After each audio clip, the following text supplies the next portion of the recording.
Welcome back to the Keiser Report. I'm Max Keiser. Time to speak with Bill Barhydt of Abra. Bill Barhydt is also a sponsor on the Gonzo Max and Stacy show, airing now on RT. We go across country. We talk to people, real people. We explore the American dream and the American fantasy that drives all Americans to the height of entrepreneurialism and the depths of soul-seeking.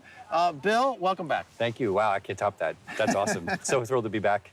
Yeah, well, you know, thanks again for helping us with the Gonzo show. Now, Abra is a crypto wallet, and it's also the launch pad for some new products, and you're a great guy coming up with new products, and we're going to talk about the new products. Yeah. And tell us a little bit about what you got cooking. And this is going to be almost like breaking this news on this program, which we appreciate. So tell us about the new stuff. It really is breaking. So Abra is one of the most popular places in the world for people to buy and sell investments in cryptocurrencies and also Forex, meaning traditional fiat currencies.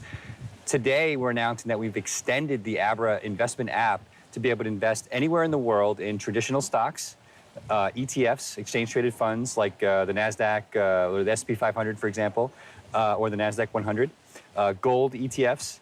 So basically, the idea is that any consumer in over 155 countries has a single smartphone app that they can invest in stocks, ETFs, commodities like gold and oil, cryptocurrencies, and fiat currencies for the first time. Okay, now it's all based on Bitcoin being the unit of account, or the back-end ledger, if you will. But before we talk about that, I wanted to mention something. And that is that in America, 50% of all the stocks are owned by 1% of the population. It's true. And now this is true around the world. And the concentration of wealth, and there's a lot of wealth in stocks. There's hundreds of trillions of dollars tied up in securities. It's held typically by a very small percentage of the population.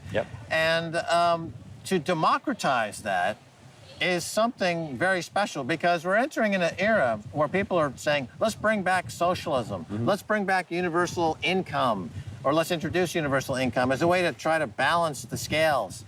But isn't this, maybe that's not the intention, but won't the effect, one of the effects be that people around the world suddenly have a bite at the apple that is not the company Apple, but the apple of opportunity? Absolutely. So to me, if you want to democratize finance, it's not about, you know, giving people an equal share of the pie. It's giving people equal access to the pie and let the pie grow as a result. So the idea that we can give, there's 3 billion people today who are completely shut out of the traditional financial system. They don't care about being unbanked, whatever the heck that means. They care about, do I have access to credits? Can I take the $50 I earned this week and make it, you know, $100 in a few years? And, you know, do I have the ability to buy stuff easily when I want, just like you and I do, right? So most people are just completely shut out of traditional investing markets, which is why money is in the bank account or under the mattress. And so what Abra is saying is democratize access to the investments that help people grow their wealth, and they will take advantage of it.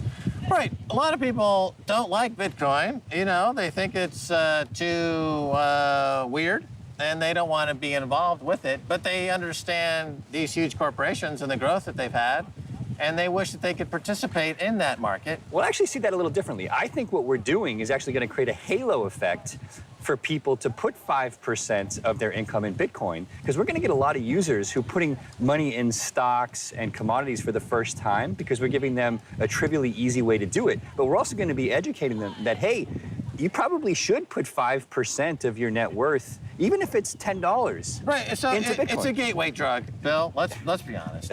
It's a gateway drug. You're using IBM, Apple, you know, all the high growth companies around the world to get a huge user base, and then that user base will be like, you know what? Gosh darn it, I should put 2% of my portfolio into Bitcoin. Which may very well end up becoming 100 or near 100% just because of the explosion in value that's likely to happen over time. Right, so it fills in so many intermediate steps between the billions of people out there who are now connected to the internet. You know, the World Economic Forum or the Davos crowd or the IMF is always talking about, we lifted 3 billion people out of poverty. They Yeah, went it's from having a $1 a day cash flow to having $5 a day. Right. Okay, they're not in poverty anymore, Right. but they're not exactly, hitting the But swinging to the they say fences. it like they've gone out and interviewed 3 billion people, right? Obviously, they haven't. They talk about it, it's really, they mean it in broad GDP terms without actually knowing what's happening to the individual user or individual person who is, affected by the changes in GDP. They just don't know. Right, and those people, okay, now they have access to water, and they're not in abject poverty, et cetera, but they've got a cell phone that is extraordinarily cheap. Right. They're using digital currencies in Africa quite extensively with M-Pesa. Yep. And so now your product with Abra, they can now buy stocks, bonds, securities, commodities, property, everything around the world 24/7 with this app. Okay, now let's talk about the back end for a second. So Sure. what makes this work, the secret sauce, is that it's Bitcoin, and there's a layer there. I don't want to jump the gun here, but we call it synthetic, right? So walk us through that. Sure. So the most important thing to keep in mind here is we've made this trivially easy for the average investor. But behind the curtains, what's going on is really a lot of magic. Okay, so it's legally impossible for one company to make it easy for people in 155 countries to actually buy stocks where you physically hold the stock, right? You have broker-dealer, SEC in the US, and the equivalent of that in 150 plus countries. It's just impossible. Okay. Abra takes Bitcoin and uses Bitcoin almost like a reserve or a general ledger to say, okay, if you want to invest in Apple, what I'm going to do is, if you want to put $1,000 in Apple, well, I'm going to take $1,000 worth of Bitcoin from you, and I'm going to put it in a contract, in a smart contract on the Bitcoin blockchain. And if the value of Apple goes up, you're going to end up with more Bitcoin. And if the value of Apple goes down, you're going to end up with less Bitcoin. So the net effect is the same as if you sold Apple shares in real life. And by the way, if Apple pays out a dividend, you're actually going to get the dividend as paid in Bitcoin. But when you sell the shares, it's actually going to be converted back to fiat. So from your perspective as an investor, the net effect is exactly the same as holding the shares, except you never actually physically owned the shares. You made an investment, almost like a bet, that the share value was going to go up, right? And then the amount of money you have at the end is simply reflected in the price of the shares. So the smart contract layer is the interface between Bitcoin as a back-end unit of account and the user. That's right. And so you're basically, for lack of a better term, scraping data. Yeah, so right? You're taking data. That's so right. You're looking at data, the real data feed from the New York Stock Exchange. That's right. In this case, NASDAQ. So we work with CBOE and a company called Xignite that provides the real-time data, and then we pump that into the contract to determine whether the user gets more or less Bitcoin at the time that they close the contract, i.e. sell their Apple share investments. Right. Now, you're not adding capital to these companies. We are. How so is that? indirectly. Because it's okay. a synthetic now, this is complicated. property, and so how are they going to get their coffers filled vis-a-vis this instrument, Bill? Right. Okay, so from the consumer's perspective, what's happening is that it's this Bitcoin smart contract. But Abra is the counterparty to that bet, meaning we have to bet from the consumer's perspective that Apple will go down while they're betting Apple will go up. But that means that if Apple does go up in price versus that underlying Bitcoin, that Abra has to pay out a lot of money. Okay? So Abra runs a trading operation that hedges our counterparty risk on that, for example, Apple share purchase or investment. And part of that hedging does drive lots of liquidity into Apple stock. You're hedging with options? We're hedging, and it depends on the asset class. So in the case of real shares, it might be borrowing shares, right? Like a prime brokerage. So you're hedge still fund. operating as a counterparty. Yes. So you're still taking risk. Yes. And you still have to make delivery. Correct. So you're not. My assumption was incorrect. You are helping to facilitate the capitalization of these companies. The beauty of this is we're doing effectively two really interesting things. One is we're giving consumers investment exposure to these assets in a way that's legal in every country in the world. And two, we're still driving liquidity from the company's perspective that we're enabling the investment in. Okay, this right? is remarkably Yeah. sophisticated. It is. So It is. where did you come from? Like, how did you get into this? Because usually people in crypto are like, Most of my win friends- Lambo, and I just created some coin on a Polish exchange, and I'm a billionaire. But you know, without much behind it. But you actually seem to know what you're talking about. Yeah. Where did this all happen? Okay, so most people think I came from Mars, but I didn't. So I have a unique background that I think, I feel after 30 years, like Abra is the first job I'm qualified for. I spent a bunch of time on Wall Street at Goldman Sachs.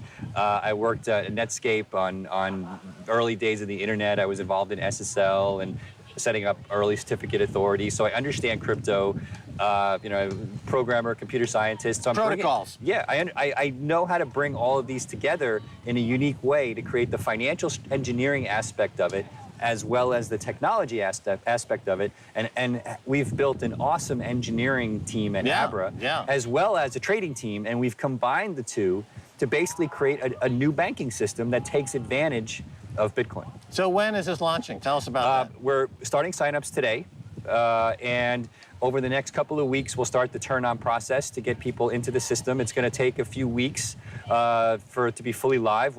So people who sign up today will get early access. We're also announcing that there's going to be 0 transaction fees for anybody that signs up in the next couple of weeks for all of 2019. So effectively, people in India can buy S&P 500 ETF and Apple for the first time with 0 fees.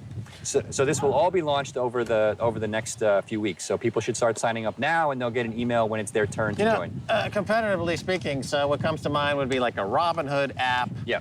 And but they're much more based in the traditional finance. 100% U.S. based, traditional broker-dealer, SEC-regulated equity model.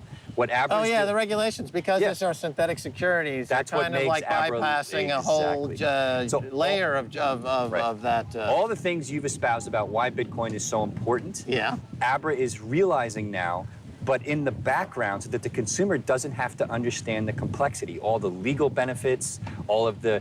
It basically becomes a reserve currency for Abra, right? So this sounds like it could be a Jamie Dimon killer. I think that this has the single best chance to drive Bitcoin liquidity versus anything I've seen on the market, bar none. Because every one of these positions is collateralized in Bitcoin. So why do we need Jamie Dimon? Well, with this product in the marketplace. I'll let you. Who's going to let you talk to pontificate on JP that. Morgan, those clowns, those charlatans, those rentiers? That's what I say. Bill's not saying it. He would never say anything like that. Yeah. He's in the quiet period. There you go. He can't say stuff like that. So I take it it's just from the Abra app, right? That's it. It's App Store, iOS, Google Play Store, and you sign up today, and you'll get an email over the next few weeks when it's your turn to start buying stocks. Right. And you're off to the races. Can you tokenize Max Keiser? How much are you worth? Are you liquid? You have to be liquid. I'm Is there a getting price more feed? liquid as I get older. All right. Things are like just falling away from my body. Is there a price feed so I can tokenize you? Yeah, you can scrape my data. All right. Okay. I look forward to it. That sounds good. All right, brother. I'm not sure I'm up for that. Yeah, scrape my data. What do I care? Anyway, that's going to do it for this edition of the Keiser Report with me, Max Keiser, and Stacey Herbert. I want to thank our guest, Bill Barhydt of Abra. You can check out the app on your phone. If you want to catch Max and Stacey, just go to Keiser Report on Twitter. Until next time, bye, y'all.